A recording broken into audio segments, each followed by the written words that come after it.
عليكم ورحمة الله وبركاته. الله أكبر الله أكبر الله أكبر الله أكبر. أشهد أن لا إله إلا الله أشهد أن لا إله إلا الله أشهد أن محمدا رسول الله أشهد أن محمدا رسول الله. حي على الصلاة حي على الصلاة حي على الفلاح حي على الفلاح. الله أكبر الله أكبر. لا إله إلا الله.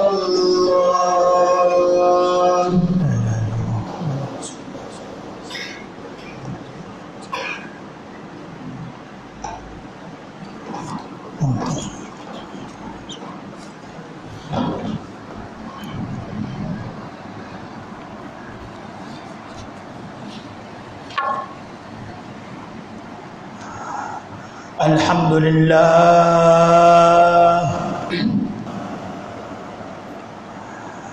الحمد لله الحنان المنان العزيز الرحمن المعبود في كل الزمان. وأثني بحمد من أنزل قرآنه شفاء ورحمة للمؤمنين وبلاء ونقمة للكافرين. القائل وهو أصدق القائلين: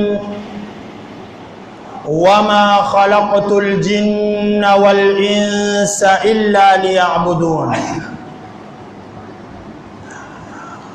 وأشهد أن لا إله إلا الله وحده لا شريك له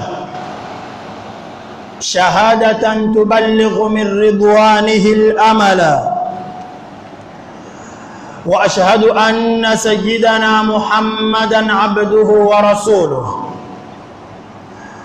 أرسله بالهدى ودين الحق ليظهره على الدين كله وكفى بالله شهيدا. اللهم صل على سيدنا محمد وعلى آل سيدنا محمد كما صليت على سيدنا إبراهيم وعلى آل سيدنا إبراهيم.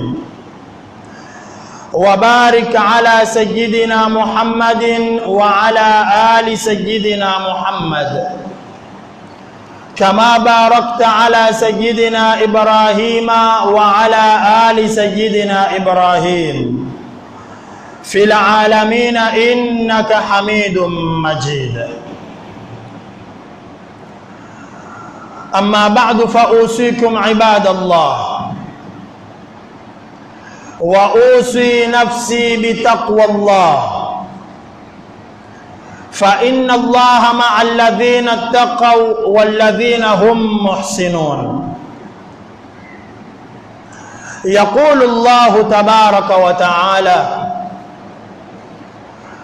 ألم تر أن الله يعلم ما في السماوات وما في الأرض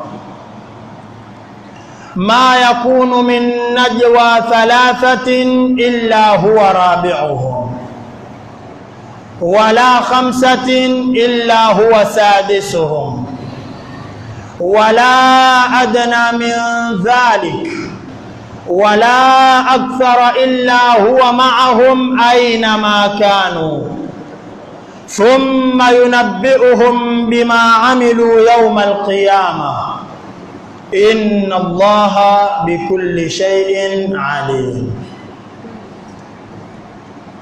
Ndugu zangu Waislamu, Kwa hakika leo kukutana hapa kwa wakati huu tuliofundishwa na Mtume sallallahu alayhi wasallam tukutane, si jambo dogo wala si jambo ambalo limefanyika tu bila ya sababu. Mwenyezi Mungu Jalla Jalaluhu hangalitujalia tukutane hapa katika muda huu ambao ndio muda unaofaa wa kukutana kwa ajili ya khutba ya sala ya Ijumaa. Mwenyezi Mungu hangatujalia tukutane ila sisi ametuchagua. Ndugu zangu, Ijumaa ya leo ni Ijumaa ya pili ya mwezi wa Rajabu, mwezi ambao ni miongoni mwa miezi Mwenyezi Mungu aliyoitaja katika Qur'an kwamba ni miezi mitukufu yenye heshima.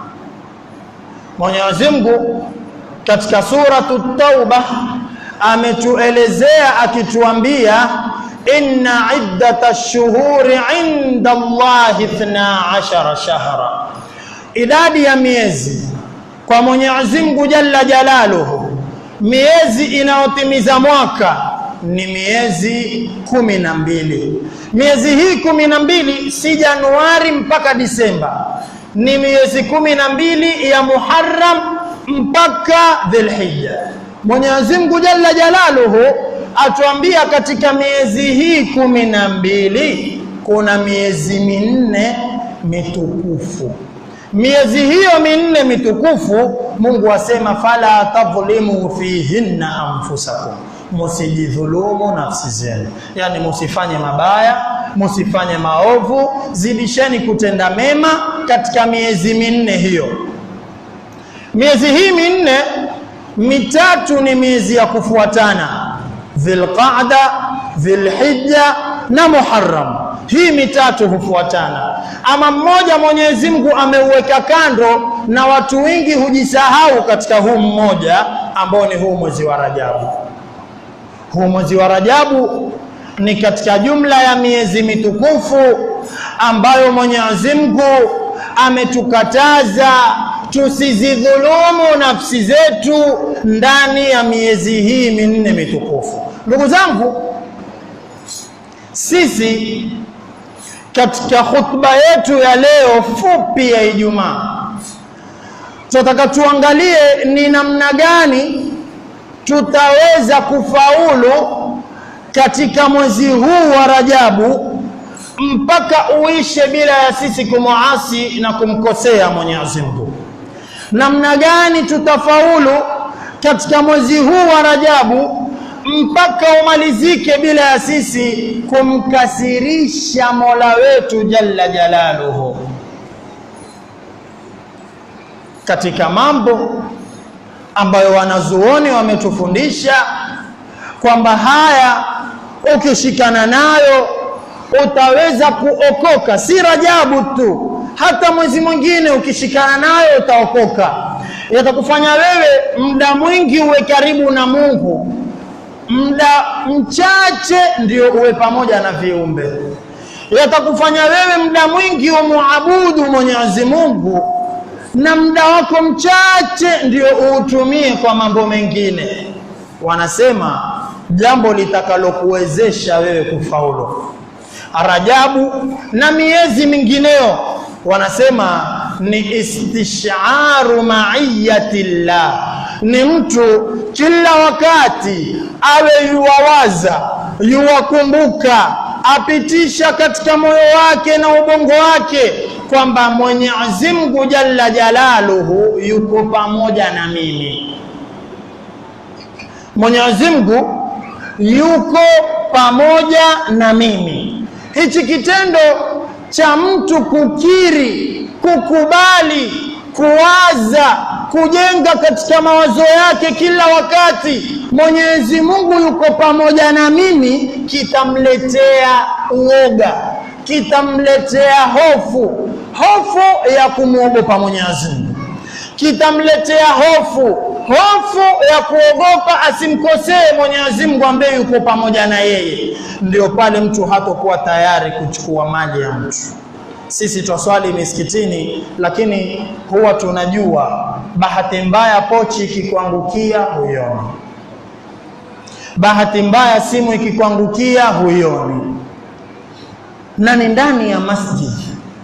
Bahati mbaya umekuja masjid ukaweka chaja yako itakwenda, wakati sisi tuko katika uwanja miongoni mwa viwanja vya Mungu, tuko katika nyumba miongoni mwa nyumba za Mungu. Yawaje ndani ya nyumba ya Mungu mtu awezi kuchukua haki ya mwenzake? Mtu huyu nje atafanyaje? Mtu huyu nje atapora mali za watu ngapi? Mtu huyu huwa bado hajakuwa na istisharu maiyatillah, bado hajaweka kwenye moyo wake Mungu yu pamoja nami.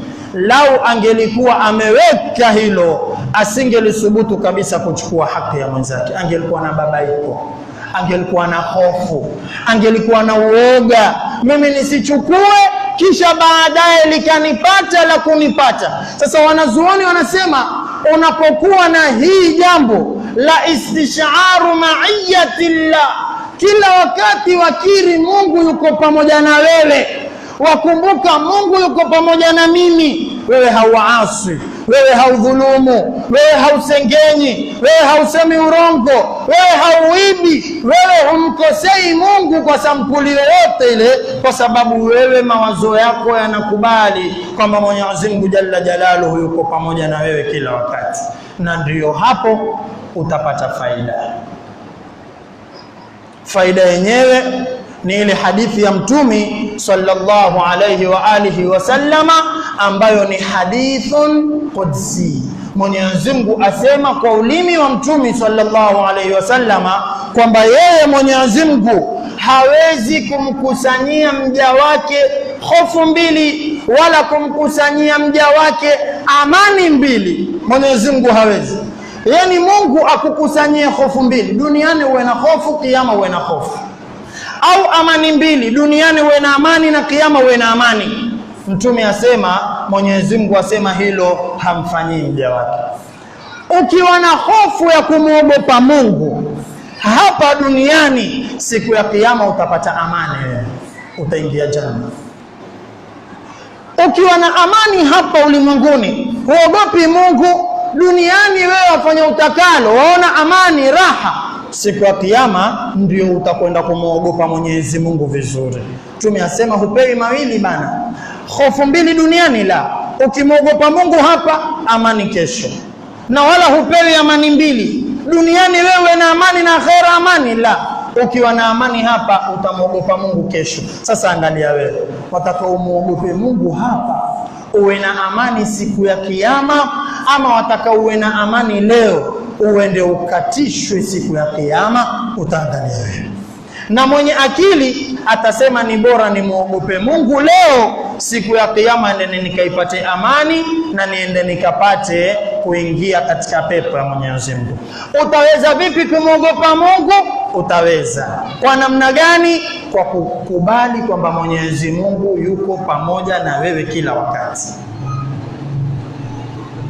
Wanazuoni wanatuambia hichi kitu kinachoitwa maiyatullah, kuwa pamoja na Mwenyezi Mungu, kukubali kwamba Mungu yuko pamoja na mimi. Wanazuoni wanasema jambo hili limegawanyika katika sehemu mbili.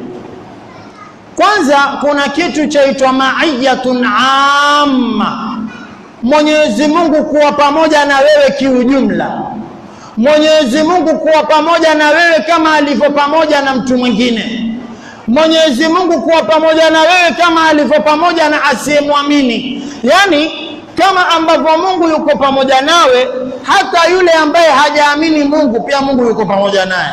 Hata yule ambaye yuabudu moto, Mungu yuko pamoja naye. Anayeabudu ng'ombe, Mungu yuko pamoja naye.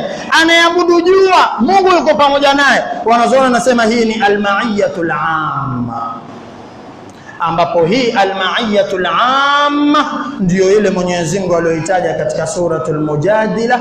Mwenyezi Mungu alipotuambia alam tara anna Allaha ya'lamu ma fis samawati wa ma fil ardh, Mwenyezi Mungu yajua yaliyoko katika mbingu saba na yaliyoko katika ardhi saba. Mwenyezi Mungu yajua. Ma yakunu min najwa thalathatin illa huwa rabi'uhum, hawakai watu watatu wakaamua kusengenya illa Mwenyezi Mungu yuko pamoja na wao wakati wanasengenya. Wala khamsatin illa huwa sadisuhum, hawakai watu watano wakaamua kunong'ona, kusengenya, kuambiana maneno ya siri illa Mwenyezi Mungu huwa wasita wao.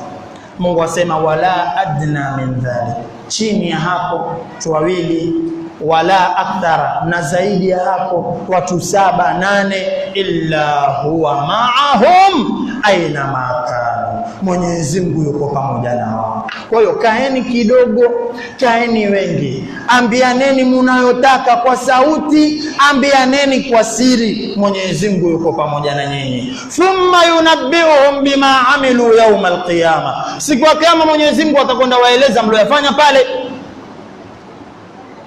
atakwenda kuwaeleza yote mlioambiana, yote mlioyatenda. Mwenyezi Mungu atakwenda kuwaonesha siku ya kiyama, kwa sababu mlikuwa nyinyi mkiona ni siri, mmesahau kwamba Mwenyezi Mungu yuko pamoja na nyinyi. Hii ndio ambao wanazuoni wametujulisha kwamba ni almaiyatul amma. Almaiyatul amma ni ile iliyotajwa katika suratul Hadid. Mwenyezi Mungu alipotuambia huwa alladhi khalaqa as-samawati wal ardh fi 6 ayamin thumma istawa 'ala al-'arsh ya'lamu ma yaliju fil ardi wa ma yakhruju minha wa ma yanzilu minas samai wa ma ya'ruju fiha wa huwa ma'akum aina ma kuntum. Mwenyezi Mungu ameumba mbingu na ardhi na yajua kila kitu, yanayoshuka kutoka mbinguni yajua, yanayopanda kwenda mbinguni yajua, na Mwenyezi Mungu yuko pamoja na nyinyi popote mnapokuwa. Mungu yuko pamoja na wewe, hata ukajiona uko peke yako, uko faragha, hapa nani anayeniona, kuta 4 hizi zimenificha, Mwenyezi Mungu yukuona na yuko pamoja na wewe. Wanazoona natuambia hii ndilo jambo ambalo litakufanya katika miezi hii mitukufu uweze kujihifadhi na kujilinda, usimuasi Mwenyezi Mungu. Lakini ndugu zangu, almaiyatul amma hii haina uzito sana kama almaiyatul khassa, ambacho ndio kigawanyo cha pili. Kwa sababu almaiyatul amma, Mwenyezi Mungu kama alivyoona wewe Muislamu, pia kadhalika yuko pamoja na yule ambaye si Muislamu. Kama ambavyo Mungu yuko pamoja na wewe unayeswali, kadhalika yuko pamoja na yule asiyeswali. Kama ambavyo yuko pamoja na wewe unayesujudu, kadhalika yuko pamoja na yule anayemkufuru. Mungu yuko pamoja na kila mwanadamu aliyemuumba. Wanazuoni wanasema hii si nzito kama hii ya pili. Hii ya pili almaiyatul khassa, hii ndio ambayo Mwenyezi Mungu akikupa hii, wewe umefaulu fi dunya wal akhirah. Mwenyezi Mungu akawa na wewe kispesheli, Mwenyezi Mungu akawa na wewe kimahsusi, Mwenyezi Mungu akawa na wewe kisampuli ya kipekee. Unapopatwa na matatizo, Mungu yakunusuru. Unapopatwa na shida, Mwenyezi Mungu yakuokoa. Mambo yakiharibika, Mungu yakutengenezea. Maadui wakikukusanyikia, Mwenyezi Mungu yakuokoa. Hii almaiyatul khassa ndio muhimu na ndio ambayo Mungu huwapa manabii. Wewe angalia manabii wa Mungu, anapewa uchumi peke yake. Mungu anamwambia nimekuchagua, wewe ni mtume wangu. Anaondoka peke yake bila wasaidizi, anakwenda mbele za watu wengi bila kuogopa, anaambia mimi ni mtume wa Mungu, nimetumwa kwenu. Wale watu wakasirike, wafurahi, watake kumwadhibu, yeye yajua mimi siko peke yangu, niko pamoja na nani? Na Mwenyezi Mungu. Na Mwenyezi Mungu humnusuru mtume yule. Kwa nini? Kwa sababu hii ni almaiyatul khassa. Almaiyatul khassa ndio ile ambayo Qur'ani imetuelezea katika kisa cha Nabii Musa alayhi salam. Nenda katika suratu Taha kuanzia aya 42 mpaka aya 46. Mwenyezi Mungu Jalla Jalaluhu baada ya kumpa Nabii Musa utume akampa na ndugu yake Harun utume, ikawa hawa ni mitume wawili kwa wakati mmoja, tena ni ndugu. Mwenyezi Mungu akamwambia idhhab anta wa akhuka biayati wala tania fi dhikri. Wewe Musa na ndugu yako nendeni kwa Firaun, nendeni na aya zangu, hoja nilizowapa nendeni nazo, wala msidhoofike, msiwe na wasiwasi, nendeni. Nabii Musa walipoambiwa maneno haya, idhhaba ila firauna innahu tagha faqula lahu qawlan layyinan la'allahu yatadhakkaru aw yakhsha, wakamwambia Mwenyezi Mungu, qala rabbana innana nakhafu an yafrutu alaina au an yatgha. Wakamwambia Mwenyezi Mungu, ya Rabb, sisi wawili tu tuogopa tuweza tukienda kule akatumaliza.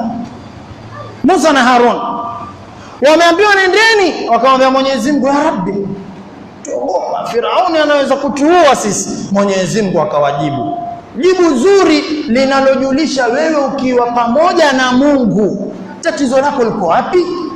Hauna tatizo wewe. Mwenyezi Mungu akamwambia la tahafa, musiogope. Mungu akamwambia, kwa nini musiogope? Innani ma'akuma, mimi niko pamoja na nyinyi, kwa sababu asma'u wa nasikia na naona. Nendeni, hakuna shida itakayowapata. Leo hii tutakapotangaziwa katika mtaa wenye uhuni, kwa mfano kiongozi wa wahuni akakwambia wewe tembea wakati wowote mtaa huu, wala usiwe na wasiwasi, hakuna atakayekugusa. Utatembea vipi wewe katika ule mtaa? Hata saa 8 za usiku, sio? Utakuwa watoka, huna hofu, wajua kiongozi wao mimi niko pamoja naye, utatembea na raha. Huyo muhuni amekupa raha wewe ya kuzurura usiku. Kaifa Mwenyezi Mungu akwambie nenda na mimi niko pamoja na wewe, wewe una wasiwasi gani? Baada ya hapo Nabii Allah Musa na ndugu yake Harun wakaenda mpaka kwa Firaun. Wakifika wakamjulisha, sisi ni mitume wa Mungu.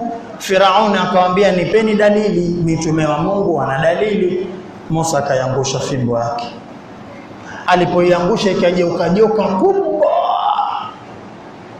Firaun akamwambia Musa, umenijilia na uchawi? Basi mimi na wewe tutapelekana kichawi chawi, uchawi kwa uchawi, tukutane siku nyingine tuoneshane mchawi hodari nani.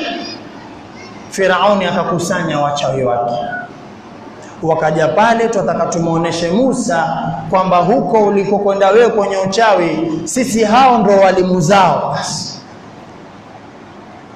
Walipokutana wakaangusha vijikamba vao, walikuwa wana vijikamba, wakaviangusha chini, na kwa ule uchawi walionao vijikamba vikageuka nyoka, vya tembea tembea. Nabii Musa alipoiangusha fimbo yake ikageuka joka kubwa, likawala vimeza vile vijinyoka vidogo vidogo. Wale wachawi wakajua huu si uchawi, hii ni miujiza ya Mungu, huu wetu ndo uchawi. Wao ni wachawi, wakawa wajua huu wa Nabii Musa sio uchawi. Wote kwa sauti moja, kama Qur'ani inavyotuambia, wakasema amanna bi rabbi Haruna wa Musa, kuanzia sasa sisi si wachawi tena, tumemwamini Mungu wa Harun na Mungu wa Musa alayhi salam. Firauni akashtuka, akaona wachawi nilowaleta mimi waenda upande ule wa mpinzani wangu. Akawatisha, akawaambia, nyinyi mtawakatakata, na mkata mtu mguu wa kulia na mkata na mkono wa kushoto, ama na mkata mtu mguu wa kushoto na mkata na mkono wa kulia, yani kinyume nyume. Rudini nyuma, njoni kwangu. Wale wachawi wakamwambia, haturudi, sisi tushaiona haki. Haki iko kwa upande wa Musa na Harun, na sisi tumemwamini Mungu wao, tuko pamoja, tuko upande huu. Firauni akaamrisha washikeni. Ikawa sasa ni mguu ni ponye, mbio. Kukakimbiwa, na huku Bani Israila wameamua kuwa nyuma ya Musa na Harun, wala hawajawahi kufundisha mafunzo yote ya kidini, hawajawahi kufunza mafunzo yote ya kiimani. Ni ule muujiza tu umewafanya wao wakaamini, lakini si eti labda waliwahi kufundisha mafunzo ya kidini sana, hapana. Wameona muujiza wakasilimu. Kwa hiyo wamfuata Musa mbio, wanakimbia kwa sababu huyu mtu muujiza wake ulikuwa ni wa ukweli. Wakakimbia mpaka wakafika kwenye bahari, hakuna kwa kukimbilia tena. Firauni akifika na jeshi lake ndio lilotangulia, yeye ni mfalme wa mwisho. Wale wanajeshi walipofika wakajua tushawapata, hawakuwa na haraka ya kuwashika. Walikuona tufanye subra paka bosi wetu afike, hawa ni chakula chetu, tayari tushawanasa. Wakaamua kufanya subra. Kwa hiyo jeshi likajikusanya polepole, likajikusanya. Kumbe ni Mungu yeye wakusanya awamalize wote. Jeshi likajikusanya polepole, Firauni akaja, jeshi lake lote liko hapa. Kisha ndio akatoa amri, haya sasa tuamalizeni. Wale watu wa Nabii Musa, kwa kuwa imani zao bado hazijaiva, wameamini tu, lakini imani zao bado ni ndogo sana. Wakawa wanamwambia Nabii Musa, inna la mudrakun, sisi tushashikwa hapa, hakuna pa kukimbilia. Nabii Musa alayhi salam akikumbuka Mwenyezi Mungu ameambia nendeni, mimi niko pamoja na nyinyi, yakataa. Aambia la kalla inna ma'a rabbi sayahdin. Ni maana tutashikwa, lakini Mungu aliniambia yuko pamoja na sisi, hatuwezi kushikwa hapa. Hata kama mbele ni kwamba njia hakuna, ni bahari, lakini Mungu alituambia yuko na sisi, basi bila shaka atatunusuru yeye. Na hii ndio al-ma'iyatul khassa. Ukiwa pamoja na Mungu utanusuriwa. Na naam, Mwenyezi Mungu aliwanusuru alipomwamrisha Nabii Musa aipige bahari, ikapasuka pande mbili. Musa na watu wake wakaingia kuivuka bahari. Firauni akamwambia watu wake, nimeifungua bahari ili tuwapate vizuri, twendeni.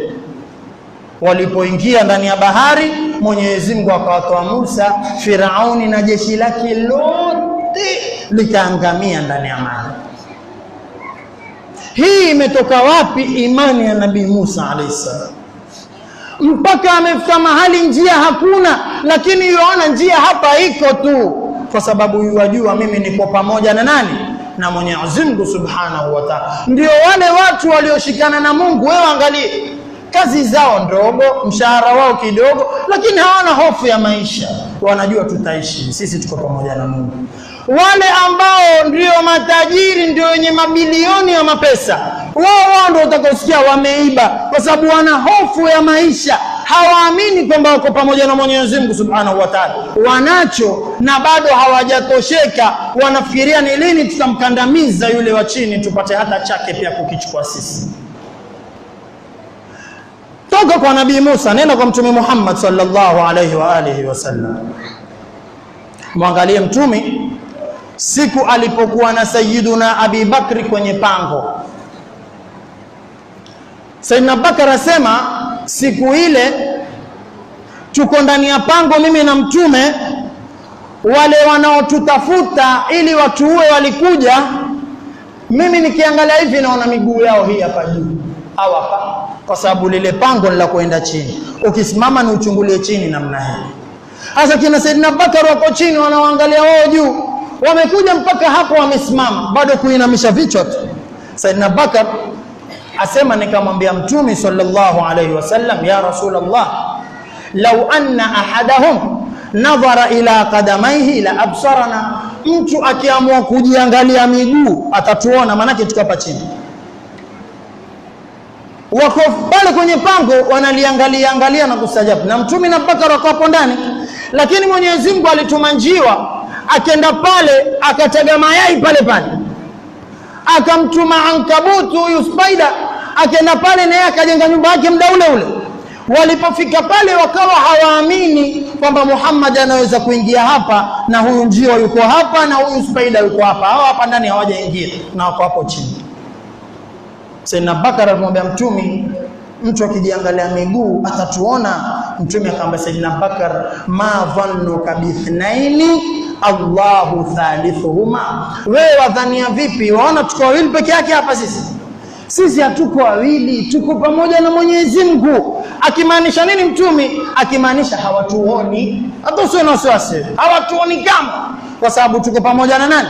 Na Mwenyezi Mungu Subhanahu wa Ta'ala. Na naam, wakasimama muda aliosimama wakaondoka. Hawakumuona Mtume sallallahu alayhi wasallam. Na haya Qur'ani imehadithia katika suratu Tauba aya ya 40. Mwenyezi Mungu alipotuambia illa tansuruhu faqad nasarahu Allah idh akhrajahu alladhina kafaru thaniya ithnain idh huma fil ghar idh yaqulu li sahibihi la tahzan inna Allaha ma'ana. Mwenyezi Mungu atuambia Mtume akimwambia rafiki yake ambaye ni Saidina Bakar, akimwambia usihuzunike, hatushikwi, sisi hapa tuko pamoja na nani? Na Mwenyezi Mungu Subhanahu wa Ta'ala. Ndio ukaambiwa unapokuwa pamoja na Mwenyezi Mungu wewe hautomuasi wala hakuna baya litakalokufikia, kwa sababu mbele umemweka nani wewe? Mwenyezi Mungu Subhanahu wa Ta'ala. Ndugu zangu, njia za kishirki hazifai. Njia za kumshirikisha Mwenyezi Mungu hazifai. Ikiwa mtu yuwaona uwepo wa Mungu kwenye maisha yake haumtoshi, basi na njia za kishirikina haziwezi kumtosha. Kwenda kwa waganga hakutokusaidia, kwenda kuandikiwa sijui nini hakutokusaidia, kwenda kuvaa nini hakutokusaidia, lolote utakalolifanya halitokusaidia, sababu umemweka Mwenyezi Mungu nyuma, umeweka msaada wa mwanadamu mbele. Unapokuwa pamoja na Mwenyezi Mungu hakuna baya. Kuwa pamoja na Mwenyezi Mungu ni kuswali, kuwa pamoja na Mwenyezi Mungu ni kufuata maamrisho ya Mungu, kuwa pamoja na Mwenyezi Mungu ni kusoma Qur'ani, kuwa pamoja na Mwenyezi Mungu ni kufanya lolote linalomridhi Mungu. Baada ya hapo upate na nini wewe? Na rafiki yako uliyemweka karibu, unayemweleza matatizo yako ni Mwenyezi Mungu Subhanahu wa Ta'ala. Nini litakalokupata ndugu yangu Muislamu? Na ndio Mwenyezi Mungu katika Qur'an akatuelezea sampuli za watu ambao Mungu yuko pamoja nao, hivyo atawanusuru, atawatetea, atawaokoa, atawalinda. Miongoni mwao Mwenyezi Mungu amewataja wacha Mungu. Mungu ametuambia wa'lamu anna Allaha ma'al muttaqin. Kila mcha Mungu, Mungu yupo pamoja naye, asiwe na wasiwasi. Mwenyezi Mungu ametuambia katika Qur'ani kwamba muumini mwenye imani ya kweli, Mwenyezi Mungu ametuambia wa anna Allaha ma'al mu'minin. Wewe kama ni muumini mwenye imani thabiti, usiwe na shaka, Mungu atakuokoa katika matatizo yako. Mwenyezi Mungu ametuambia katika Qur'ani wasbiru inna Allaha ma'as sabirin. Mwenyezi Mungu ako pamoja na wale wenye kusubiri. Wewe kama ukipatwa na matatizo wasubiri, haulii, hautembei na kutangaza, wamwachia Mwenyezi Mungu, wewe usiwe na wasiwasi wowote. Mwenyezi Mungu Subhanahu wa Ta'ala ametuambia yuko pamoja na wenye kufanya mambo mazuri na yuko pamoja na wenye kumtaja yeye Mwenyezi Mungu Subhanahu wa Ta'ala. Ndugu zangu, tumekisahau kile kisa cha wale watu watatu waliokuwa katika safari. Usiku ulipowafikia wakaamua jamanini, tulaleni, kesho tuendelee na safari. Kulala wakaangalia, wakaona pango, tuingieni hapa ndani tulale. Wakaingia ndani ya pango kulala, kumbe kumeshuka jiwe likaziba mlango walioingilia na hakuna mlango mwingine, wakabakia ndani ya pango. Asubuhi wameamka wataka kutoka, hakutokeki.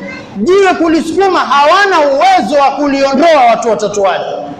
Wakaambiana, jamanini, sisi hapa ndani kitakachotuokoa ni kila mmoja ataje tendo jema aliyowahi kumtendea Mungu. Hapa ndani tutaokoka sisi, la sivyo tutafia humu. Wa kwanza akaanza, ewe Mola, mimi nilikuwa na wazazi wawili nilokuwa nikiwapenda na ni watu wazima, na nilikuwa ni mchungaji, mimi nachunga mbuzi na ng'ombe na kondoo. Tabia yangu nikishakama maziwa siuzi, sipeani kwa familia yangu mpaka kwanza nimpe babangu na mamangu wanwe. Siku moja nikachelewa kuja na maziwa, nikifika wamelala, nikasimama na chombo cha maziwa, watoto wanivuta miguu, wasikia njaa. Nikaapa siwapi mpaka kwanza wazazi wangu ndio nimewaeka mbele. Ya Rabbi, basi nilisimama hivyo mpaka asubuhi, wazazi hawajaamka. Asubuhi ndio wakaamka, nikawapa wao kwanza wakanwa, kisha ndio nikawapatia watoto wangu. Mola, ikiwa tendo hili ni jema, tufungulie tutoke. Lile jiwe likasongea kidogo, lakini hawawezi kutoka. Mnajua maana yake? Maana yake ni kwamba yoyote mwenye tabia ya kuwatendea wema wazazi wawili yu pamoja na Mungu. Hata kwenye shida Mungu atamfungulia njia, kama huyu alivyoeleza wema wake kwa wazazi wawili na njia ikafunguka. Wa pili akasema, mimi nilikuwa na msichana wa babangu mdogo, babangu mkubwa, nampenda kweli kweli, na nishamfuata sana kumtaka msichana ule nifanye naye machafu, akanikatalia. Ikafika safari moja akapigwa na njaa, shida, na mwenye uwezo ni mimi, akanijilia nimsaidie. Nikamwambia nitakusaidia, nikampa atakacho, sharti yangu ni moja, na kuomba leo nalo nikatalia siku zote, leo nikubalie. Mwanamke kwa kuwa hana budi akakubali, asema ya Rabbi, tumeketi mimi na yeye, nimeketi, hakuna mwenye kunizuia kufanya lolote, nataka kumsongelea nifanye naye machafu. Mwanamke akanambia, ittaqillah, mche Mungu, wala tafudha al-khatama illa bihaqqi, usivunje pete ila kwa haki yake. Akikusudia nioe ndio uyafanye haya. Bwana asema, ya Rabbi, nilipotajiwa mche Mungu nilimwacha, nikaondoka na mali nikamwachia, sikumfanya lolote kwa kuogopa nimeambiwa mche Mungu. Kama ya Rabbi, hili tendo lilikuwa jema, tufungulie. Mlango ukafunguka kidogo, lakini kutoka bado hawawezi. Maana yake tunajua nini ndugu zangu? Ni kwamba yeyote ambaye yuayaacha maasiya ataokolewa katika shida, atatolewa katika matatizo kama hawa walivyotolewa katika matatizo. Ataokolewa kama Nabii Yusuf alivyokuwa katika shida, atakiwa kwenye machafu na milango imefungwa, na Mungu akamuokoa ikafunguka yenyewe milango, na wewe Mungu atakufungulia katika matatizo yako. Muhimu yakimbie maovu. Mtu wa tatu akasema, mimi nilikuwa na wafanyikazi, nimewaajiri, siku ya kuwalipa mmoja akaenda zake, kabla kuchukua malipo yake ikabidi yale malipo niwe na kazi ya kuyaangalia, kuyachunga. Ikawa ni mbuzi, wakazaana, ikawa kizizi, likawa zizi, mwisho likawa jangwa zima limejaa wanyama wake. Siku moja akaja akanambia, unikumbuka mimi ni yule nilipe? Nikamwambia, hilo jangwa lote ni mali yako. Akanambia, usimdanganye, hili jangwa lote. Nikamwambia, jangwa lote ni lako. Na yeye alivona roho mbaya, akachukua jangwa zima akaenda nalo, hata mbuzi mmoja wa asante hakunipa. Akalichukua lote akaenda nalo, na mimi sikumtaka anilipe. Ya Rabbi, ikiwa tendo hili la kumhifadhia mali zake lilikuwa zuri, tuokoe. Likafunguka lote lango, wakatoka wakaenda zao. Maana yake ni kwamba ukiwa mwaminifu, ukiwa utachunga mali za watu vizuri, wewe utaokolewa kwenye shida. Kwa hiyo kuwa pamoja na Mwenyezi Mungu ni katika jambo lolote jema. Tui wazazi wawili, kuwa mtu mwema, kuwa na subra, mtaje Mungu. Wewe katika hali zote uko pamoja na Mungu, na Mwenyezi Mungu atakuokoa na atakunusuru katika matatizo. Ndugu zangu Waislamu, Mwenyezi Mungu atujalie min alladhina yastami'una alqawla fayattabi'una ahsanahu. Barakallahu li wa lakum bil Qur'anil azim wa nafa'ani wa iyyakum bil ayati wadh dhikril hakim wa taqabbala minni wa minkum tilawatahu innahu huwas samiul alim. Fastaghfirullaha al-azim li wa lakum wa li sa'iril muslimina wal muslimati fastaghfiruhu innahu huwal ghafurur rahim wa huwal barrul karim.